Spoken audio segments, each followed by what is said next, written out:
Então, eu trouxe 2 cases, tá? Que eu acho que são bem comuns, talvez também no trabalho de vocês. Gravidez na adolescência e questões de HIV/AIDS, né? E IST, para ir finalizando. Pode deixar ali, ó. Em 2015 foram registrados 546.529 nascidos vivos de mães entre 10 a 19 anos no Brasil, gente. Tá? 15 a 20% dos nascimentos são de filhos de mães adolescentes e essa proporção se manteve estável na última década, de todos os nascimentos do Brasil, tá? Não só de 10 a 14, mas de filhos de adolescentes. As adolescentes têm sido mães cada vez mais novas, isso é um dado novo, né? E tem aumentado muito o número de gravidez entre 10 a 14 anos. Uma em cada 5 mulheres será mãe antes de terminar a adolescência, segundo as nossas estatísticas, né? Esse dado é muito complexo, porque ali está oculto várias coisas, né? Provavelmente você tem aqui um número grande de violência e abuso sexual, sobretudo nessa faixa etária, né? De 10 a 14 ou de 10 a 19 também. Você tem questões da negligência em relação à paternidade, tanto da não implicação dos homens jovens na corresponsabilidade disso, até, por exemplo, por que cargas d'água só agora apareceu um método contraceptivo que o homem pode usar também. Quer dizer, essa bobagem de que a gravidez é tudo da mulher, porque nasceu no corpo dela, né? Né? Assim, sozinha, ela se autorreproduz. A gente é uma ameba agora. Então, por que não tem métodos contraceptivos para os homens? Por que as mulheres têm que se enfiar de tomar um monte de hormônio e os homens não podem ser corresponsáveis nessa tarefa também, por exemplo, né? Aí vocês vão falar, mas o homem que bota preservativo. Às vezes, muitos não põem, mas também as mulheres também, por exemplo, podem, se quiserem, gostarem, utilizar o preservativo feminino. Mas, enfim, vamos obrigada. Desafios. 1 em cada 100 nascimentos do Brasil é filho de 10 a 14 anos. Foram quase 27 mil nascimentos nessa faixa etária em 2015. Por sua vez, são dados da Unesco, tá? Últimos. E saiu agora uma reportagem enorme. Estava almoçando, eu estava vendo no Globo São Paulo SP, uma coisa assim. Por sua vez, 8% dos adolescentes de 15 a 17 anos já teve pelo menos um filho. 75% das mães adolescentes estão fora da escola, né? Então, e essas mães têm lugar de região, né? Não é de Moema, não é dos Jardins, né? São as pessoas com as quais a gente trabalha. E aí você tem várias barreiras de acesso dessas pessoas, das suas mães. E aí, por exemplo, no caso das meninas negras, é muito mais frequência violência, morte e AIDS entre meninas, adolescentes, jovens e adultas. Quer dizer, você tem barreiras relacionadas a estigma, discriminação e racismo enormes. Quer dizer, aquela história, né? Estava falando, você viu a crossdress ali falando quem é que vai contratar uma babá, né? Mas hoje em dia também, quer dizer, quem contrata uma pessoa que mora na periferia e toma 4 ônibus e também, enfim, é negra e não está com um corpo de acordo com as normas e padrões e sei lá o quê, né? Então, assim, essas questões, essas barreiras de acesso, barreiras institucionais e esse racismo velado, ele vai produzindo também esses dados, né? Em 2016, o universo de 167 mil nascidos vivos de mulheres foram registrados 20 mil de adolescentes de 10 a 19 anos. Tá? Só em 2016. Então, assim, questão de gravidez aí, para fechar a questão de gravidez, tentar, de uma maneira ou de outra, explicar para as crianças, a depender, eu não ia dar tempo de fazer por faixa, a gente teria que fazer uma outra aula, e de desenvolvimento por faixa etária, do que se fala para essas pessoas. Depois eu posso até passar uns manuais que são para downloads gratuitos e tal, de materiais da Ecos para vocês, que é legal, porque divide, explica um pouco como é que você pode trabalhar com isso, mas implicar os jovens. A criança tem direito a entender o seu corpo sexual, mas também tem que entender, ter espaço, não só para entender como é que os órgãos estão localizados, mas falar de sentimento, de afeto, de poder dizer, por exemplo, se ela foi tocada, e quando pode ser tocada e quando não pode ser tocada, né? Que cada criança tem direito também a seu próprio corpo, então ela não pode ser tocada por ninguém. Quer dizer, coisas mais simples, mas são importantes. O acesso a métodos contraceptivos, a discussão que envolva de gravidez meninos e meninas, né? Então, questões que a gente poderia, não vai dar tempo agora, mas que a gente poderia aprofundar. Aí eu vou falar, para finalizar, esse é o último temazinho, que é a concentração de casos de HIV/AIDS, né? Muito que eu venho trabalhando há muito tempo. Hoje, os casos, a gente tem a seguinte, uma epidemia muito concentrada no Brasil e no mundo inteiro. O que é comum no mundo inteiro e no Brasil, ela está concentrada em grupos de pessoas que sofrem estigma e discriminação, sobretudo mulheres trans e travestis. Então, a última pesquisa nacional, e esse é um dado do Ministério da Saúde de 2017, e aí uma das pesquisas que foi feita foi a Muriel, que eu comecei falando que eu fiz parte, a gente teve, gente, 31% de positividade de AIDS entre mulheres trans e travestis.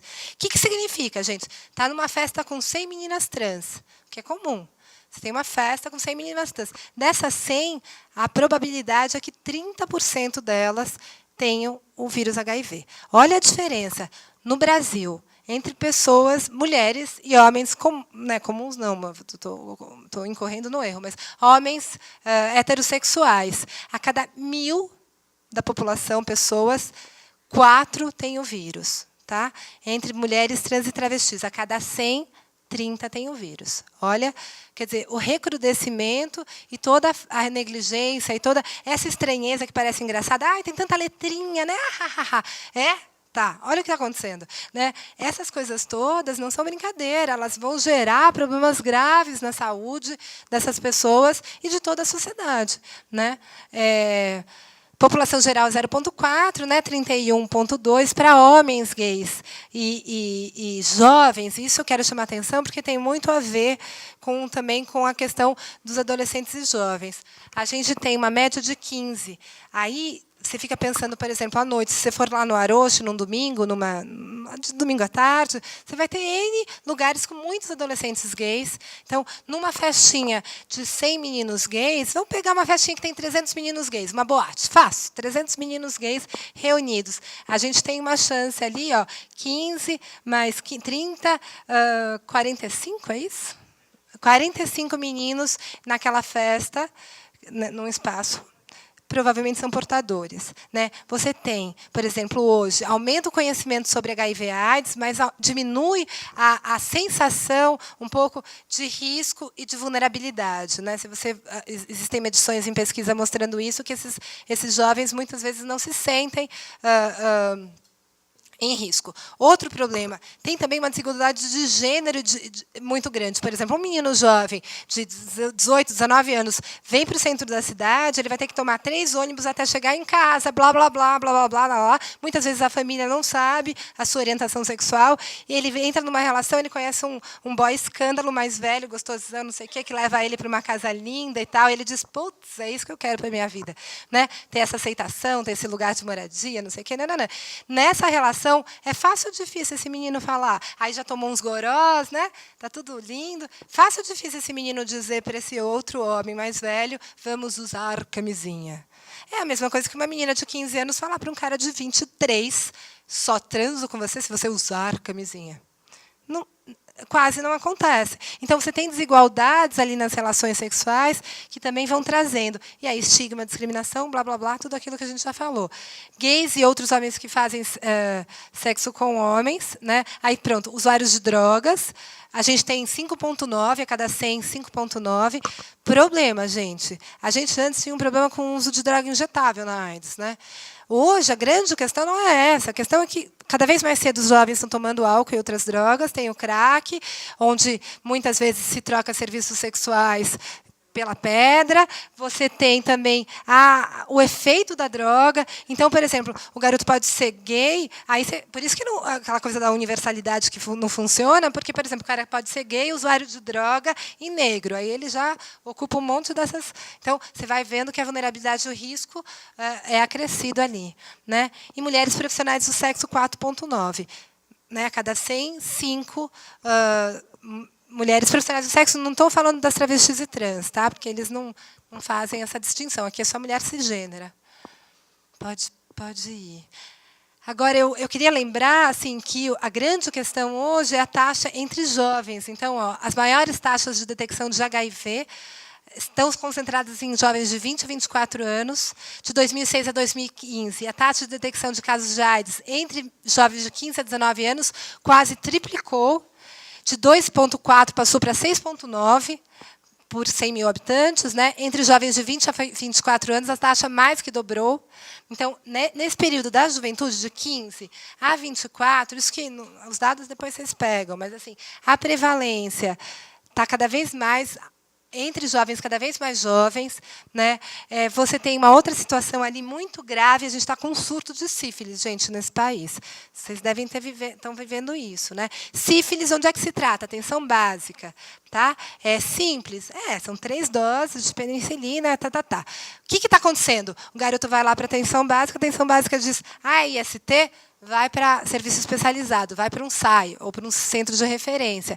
Aí o cara bate no SAI, o SAI diz, IST não é aqui não, volta para a atenção básica. Quer dizer, é um absurdo. Né? Assim, então, a gente tem discutido isso muito fortemente, mas caiu para vocês um caso. Gente, sífilis é super transmissível, é super simples assim, de transmitir.